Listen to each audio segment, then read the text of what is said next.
Blog Talk Radio.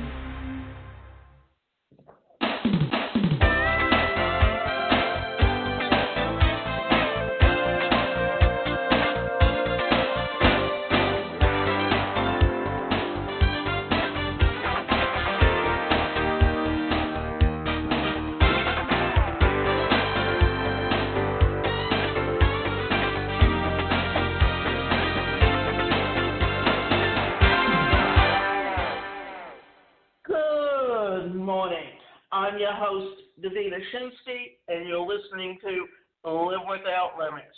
Today's show is titled The No Excuse Zone, How to Turn Quitting Habits into Winning Ones. What is the whole purpose of talking about habits is that the habits we develop over our lifetime determine how successful we are. And not only do they determine how successful they are, but they also affect the mindset. So it's very important to understand how to have a good mindset, and not only in having a good mindset, that you create good habits. How do you respond to the challenge in the second half will determine what you become after the game, whether you are a winner or a loser, said Lou Holtz. Today I thought it only fitting that you enter the no excuse zone. Today we will ruffle some feathers, but hopefully you will dig deep inside and realize that today is the day that the habit of quitting is dead. Always remember this: if you quit before you even experience success, then you will constantly have the mindset of someone who's a failure. And that's a negative mindset.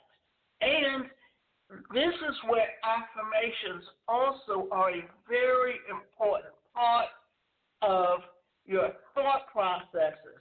And I'm going to go back and divest first. And in psychology, they talk about the id. Freud talked about the id, the ego, and the superego. In transactional analysis, we talk about the parent, the adult, and the child.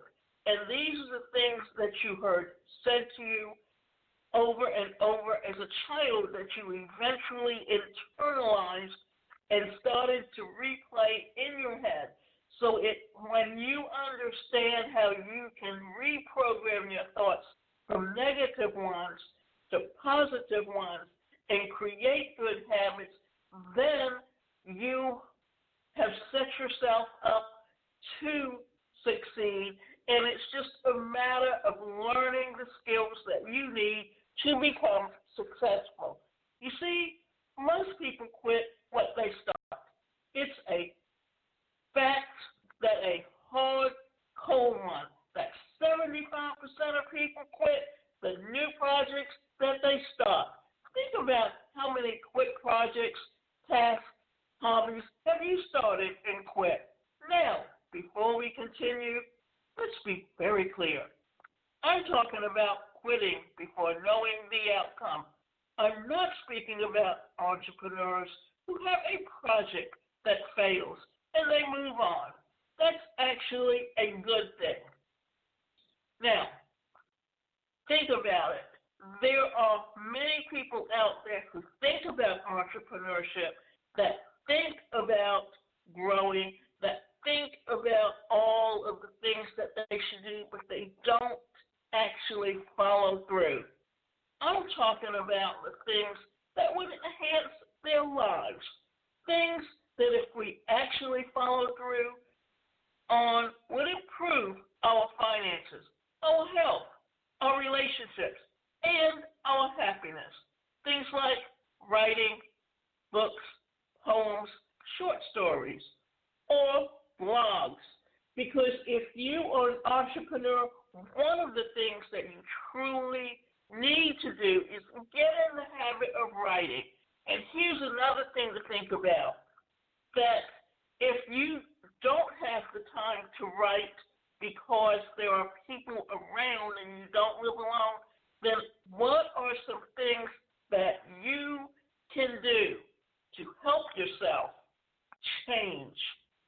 And if you have to, get up and half an hour earlier or an hour earlier before everyone else so that you can use that time to write, because it's important that you know when you are the most alert.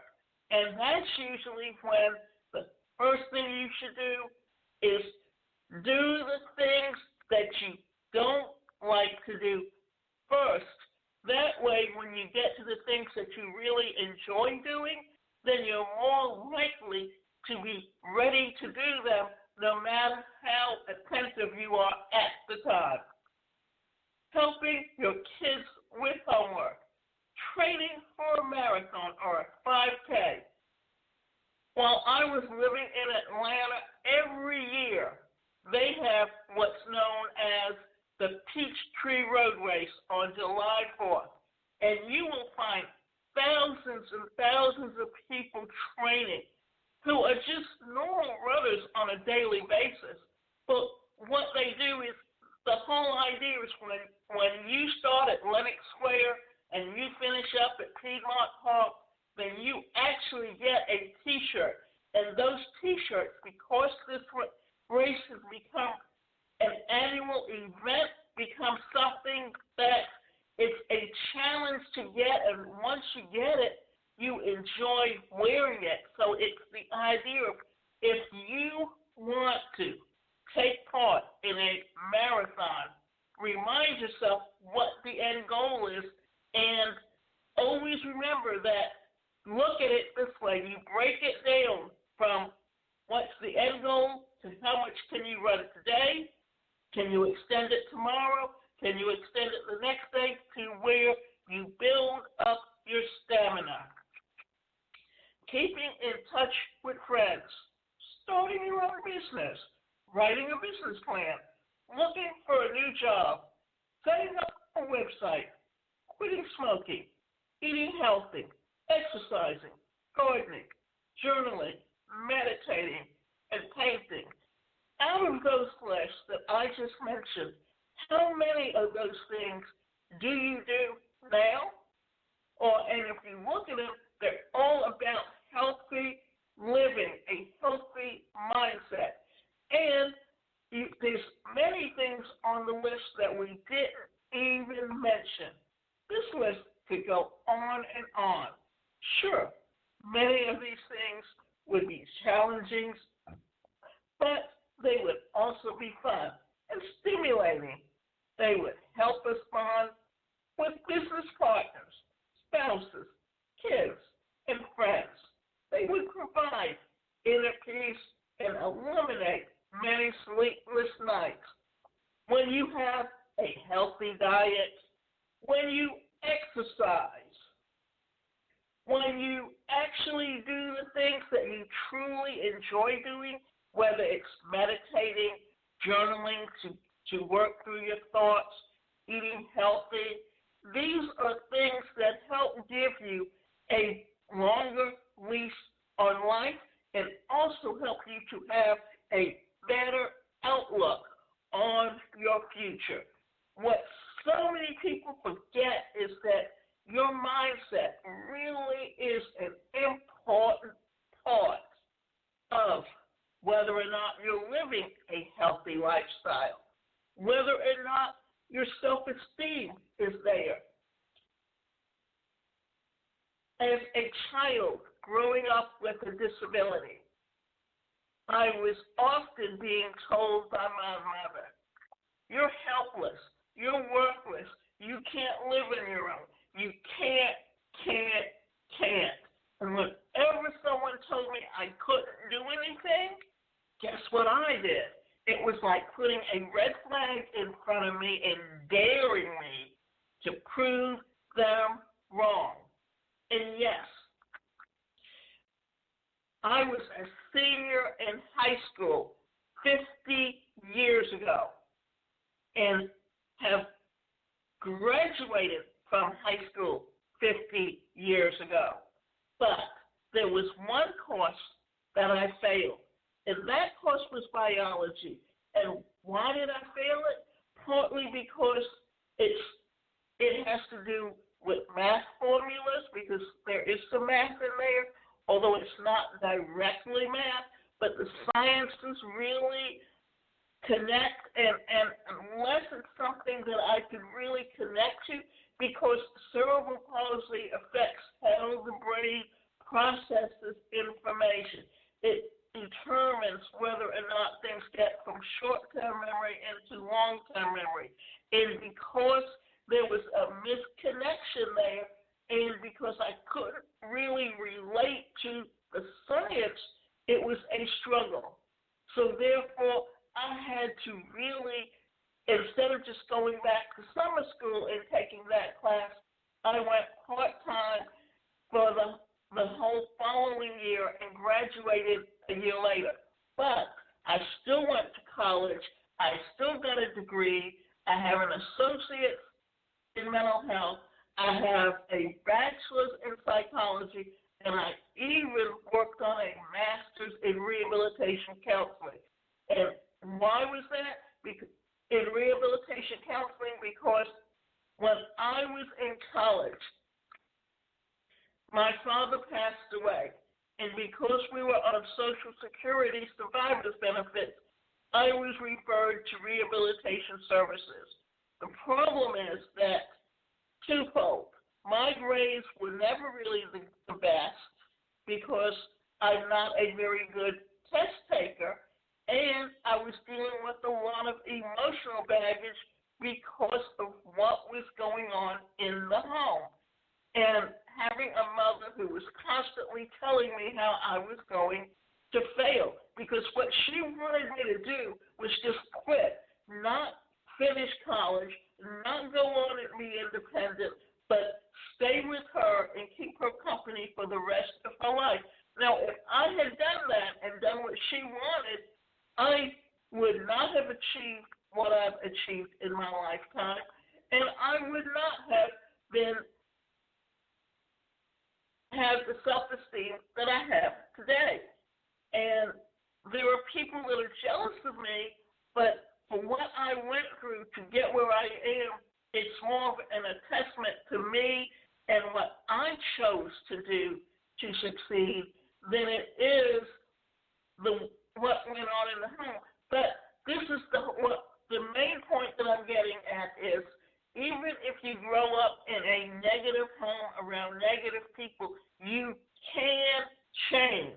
The thing is that once you change and the people around you don't change, then nothing is going to work in that relationship. And the best thing you can do is get as far away from them as possible, because they will try to pull you back in to their game. And it is a game because they have low self-esteem, and they cannot deal with someone who has chosen to live a better quality of life and to achieve things that they couldn't achieve, because it just reminds them of just how low their own self-esteem is. Now, the harm in quitting.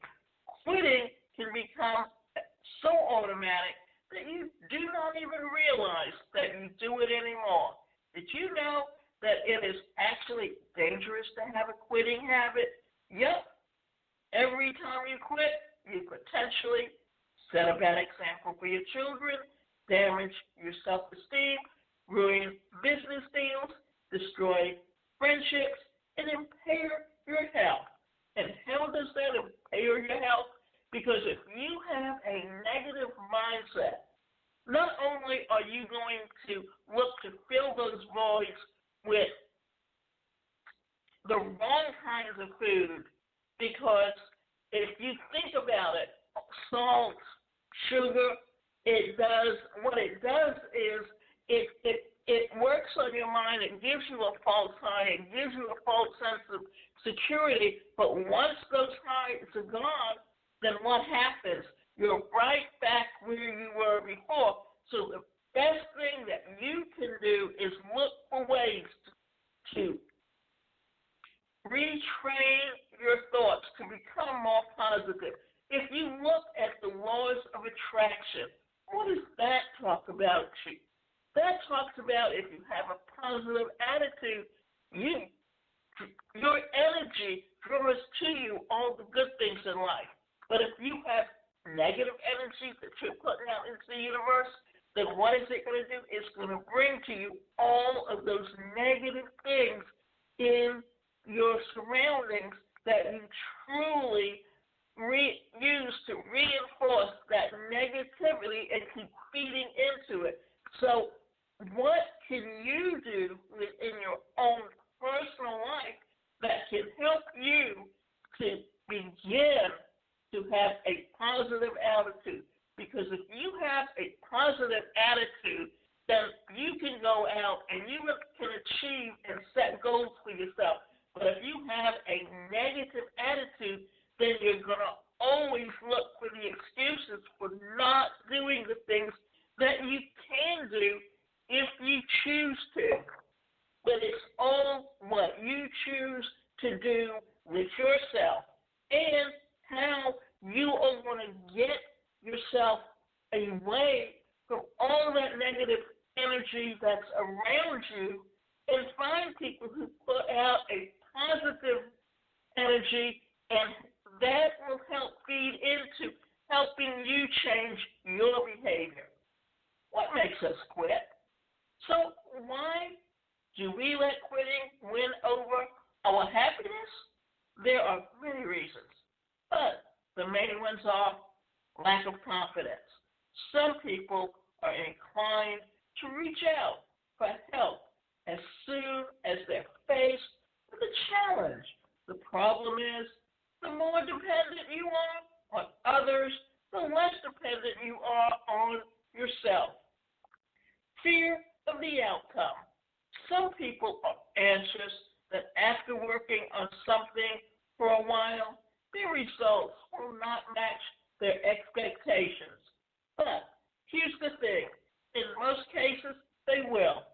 It may take longer than expected, but you have to keep trying and trying honestly to make it happen.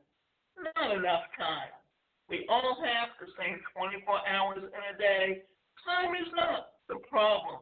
You need to use your time wisely.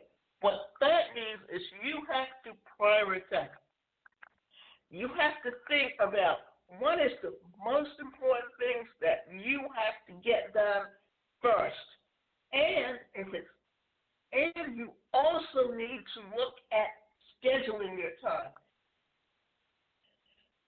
Many people who don't wear watches, and especially celebrities, they often have people around them that keep them on their schedule and keep them doing the things that they need to do to be successful. But if you don't have that, then wear a watch and schedule your time out the day before, so that way you know exactly what you need to do and you can plan and schedule your time effectively. Not enough money with any new project you have got to be resourceful. You want to start exercising? You do not have to join an expensive new gym. Start walking or go on YouTube for the perfect exercise to do in your home. Where there is will, there's a way.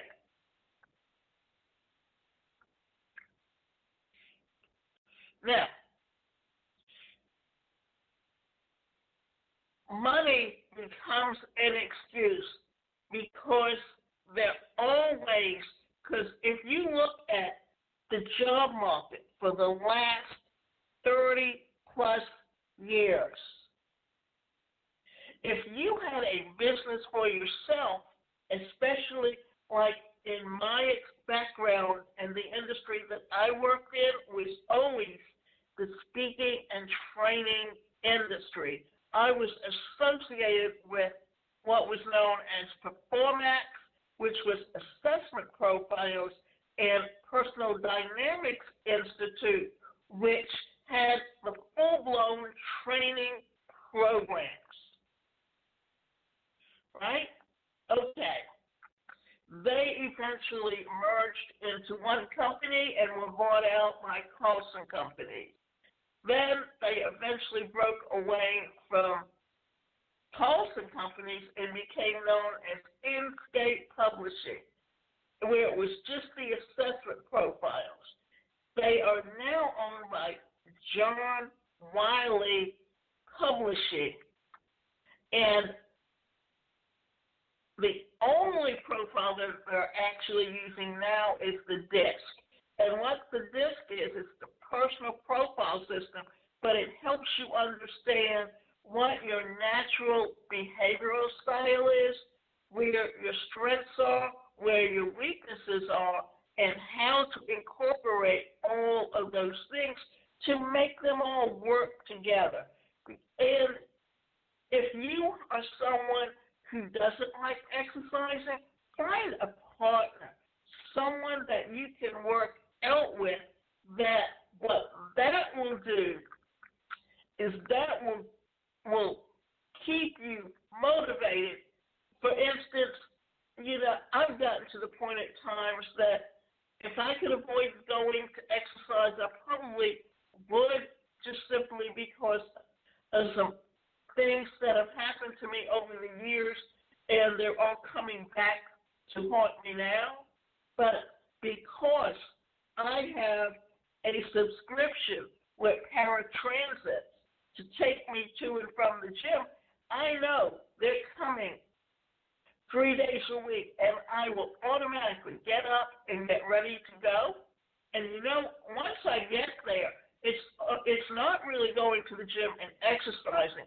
It's more about the actual getting there, because when I lived close enough to the gym to walk there, it was easy. But now that I have to get in a car or on a bus to go somewhere, it's a little bit harder. So lack of desire. Some people would rather just complain than put in the effort. Kicking, quitting to the curb. If you have recognized yourself in any of the above, don't worry. That's right. There are good news. You can break the quitting habit, and you can start today with those super effective yet easy steps. Post your intentions in a public place. You want to lose weight or write a book, post that somewhere where your entire family can see it. Seek their support.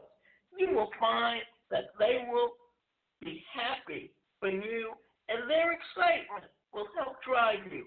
Break big challenges into bite-sized pieces.